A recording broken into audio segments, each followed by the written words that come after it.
I'm Michael Fox, and this is the Prospector News Podcast, and we're on location at the Critical Futures in Mining Finance conference being put on by the New York chapter of the SME. And I'm happy to have joining me Lauren Megaw, who's the Chief Investor Relations for Reyna Silver. Welcome, Lorna. Thank you. It's lovely to be here in New York, and we managed to get a nice weather window. So. Yes, isn't that wonderful? I don't know. I'm on the east coast of Canada. We haven't had much of a spring this year, but it's also actually nice to be in the same room with the people that I'm talking to on my podcasts, because normally it's through a computer on Zoom, just audio, and they could be doing whatever. I have no idea. I don't see them, so it's nice to have someone in the same room.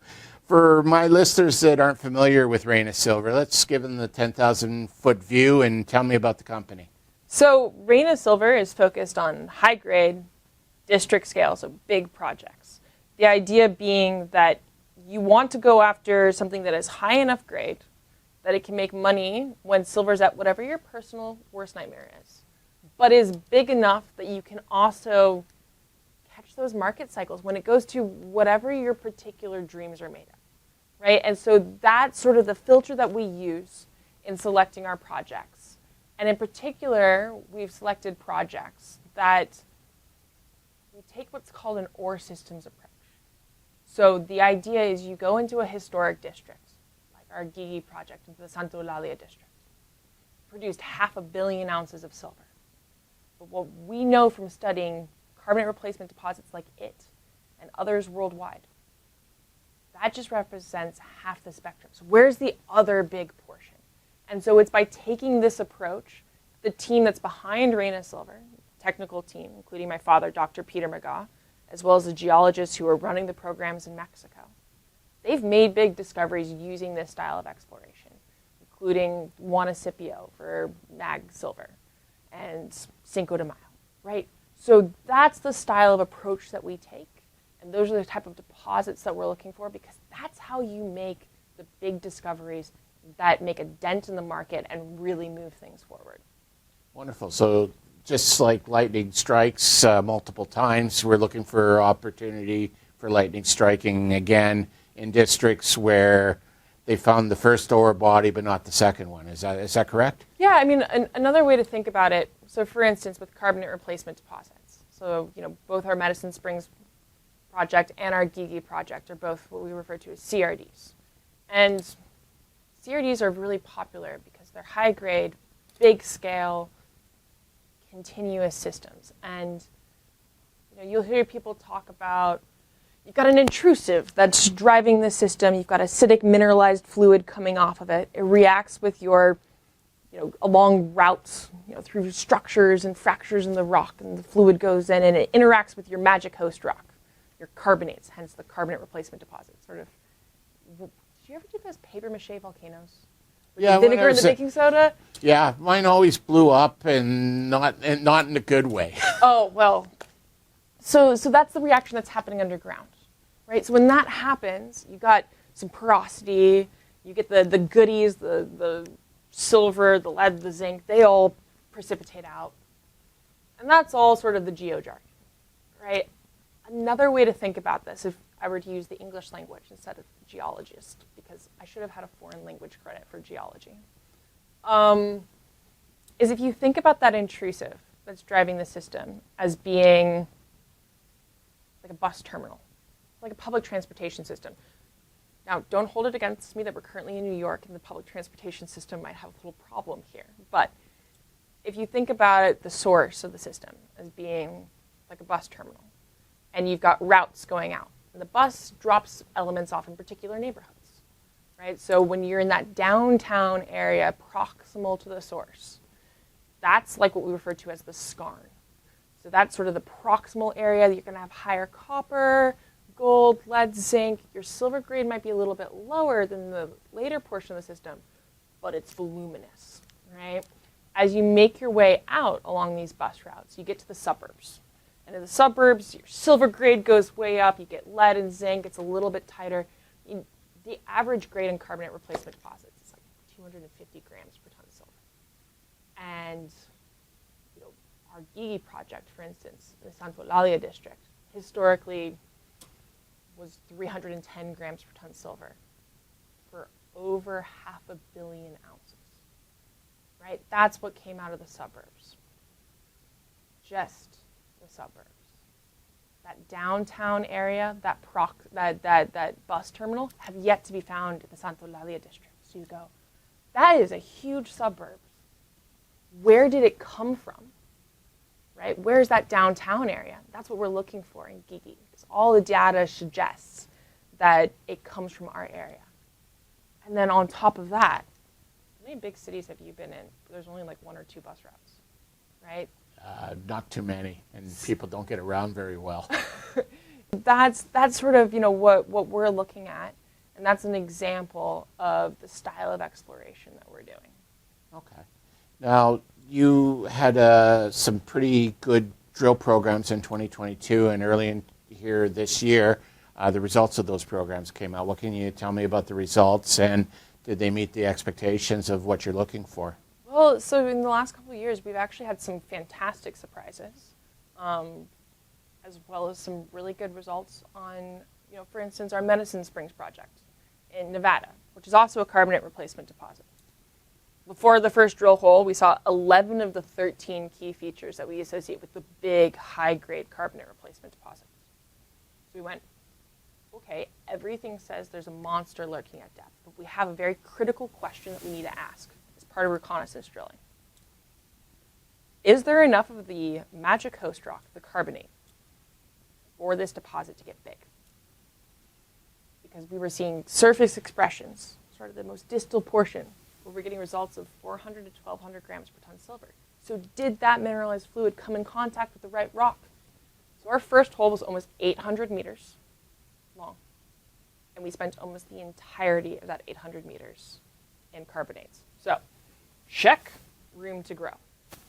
On top of that, in the first hole, we hit over 1 kilo of silver at almost 2.5 meters. Okay, that's intriguing. And we stepped out from that because we want to see if there's scale on this, right? So we went 1.75 kilometers to the southwest of that first hole.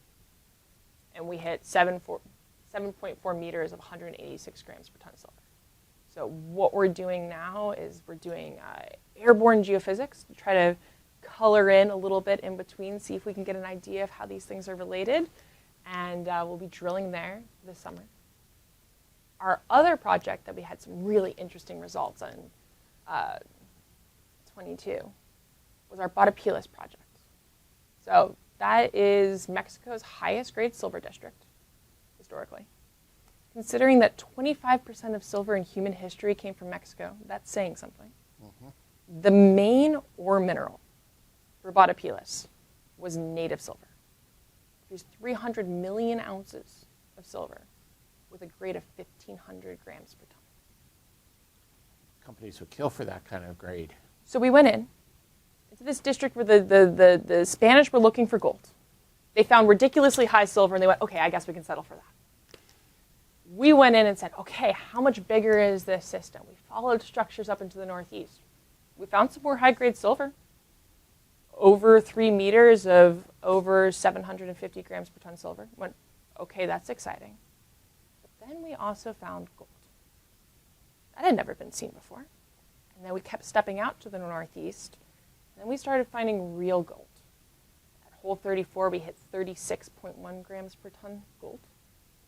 We got that all metallic screen asset because we didn't want to come back to the market and say, whoopsies, wasn't actually as high as we thought it was. And then at hole 42A, we intersected over 3.5 meters of over 8 grams per ton gold. So if you are unexpectedly finding mineable widths and grades of gold, you should figure out how that fits into the overall framework. So what we've spent the last year doing is a big sampling survey saying, okay, how much gold are we dealing with around in this area? We did a big structural study, see if we could better understand the structures that are controlling the mineralization, which causes these ore shoots of native silver. I mean, for context, when they were mining the native silver back in the day, they would follow these little skinny veins of almost a Brillo pad of native silver. And then the overall structure would balloon out to be 3 to 5 meters across, with a core of about 1 meter to 2.5 meters of that native silver mineralization. They went on for 30 to 80 meters on level, and then they chased it for hundreds of meters down. We go, what caused those? How do we identify where they are so we can consistently find them? That's one of the reasons we did a structural survey. And then on top of that, one of the interesting things that developed with the gold mineralization is it was using the same structures as the silver mineralization. This provides us with an opportunity to leverage that new gold mineralization to better understand the silver mineralization and vice versa. So we did detailed geophysics on top of that, and we're really excited to be testing these targets here in 2023. I mean, we're just about to start drilling. It's really getting exciting at Batopilas. I mean, it's the type of deposit that gets geologists out of bed in the morning, and at the end of the day, when you're thinking about, like, gosh, wouldn't that be so cool to find the rest of that system? So, yeah, it's an exciting year for Reyna Silver. That's perfect, and yeah, although geologists do have a tendency to get excited to get out of bed in the day just to look at rocks, but this is the type of results to get the rest of us excited to get out of bed to find out what else is there. Yeah, so exactly. That's the key to this. So, what are the plans for 2023? So we're going to be drilling at Batopilas. We're going to be doing that airborne geophysics survey at Medicine Springs and then drilling there.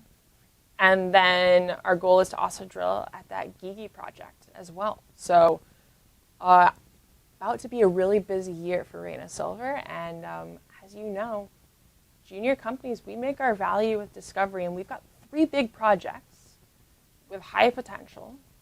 And if we find something based off of what we've worked on and the reason we're in these districts, our goal is to find something that makes a dent in the market. So I would say keep an eye on what we're up to, and I encourage people to follow us on LinkedIn or Twitter, or sign up for our newsletter and email blast, and hopefully we make a big discovery this year. I mean, that's what we all want, right? Absolutely. The projects for this year fully funded? Yep, so we've got, we made a raise in February for $8 million.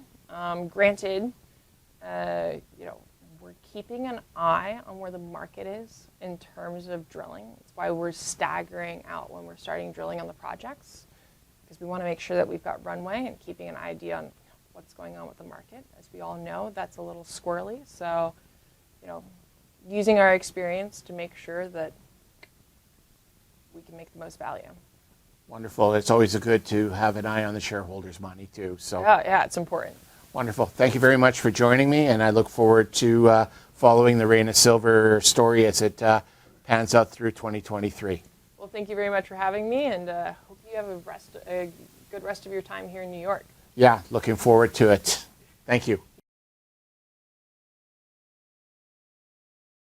The Prospector News podcast is for educational purposes only. The opinions expressed are those of the participants and are not to be taken as investment advice. Listeners need to do their own due diligence and seek advice of a licensed investment advisor.